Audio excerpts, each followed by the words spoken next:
In today's video, I am going to show you how you can create an account on WhatsApp without using your original phone number. Therefore, without wasting any of your time, let's jump to the video.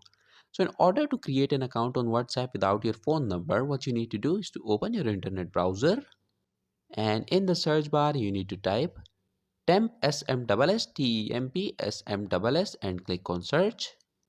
Now click on this first link, scroll down, and when you scroll down here you will see some country flags. These are the countries of which you can use the phone number to create your WhatsApp account. So select any country and below that country's flag click on this receive SMS option. Now click on this copy phone number option, and once the phone number is copied, all you have to do is to create your account on WhatsApp using this phone number.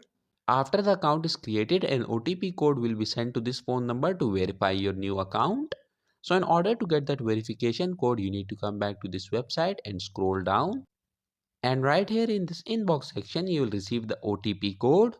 Paste the OTP code on WhatsApp and your WhatsApp account without your phone number will be created. So that was it for this video, and I'll see you guys in the next one. Peace out.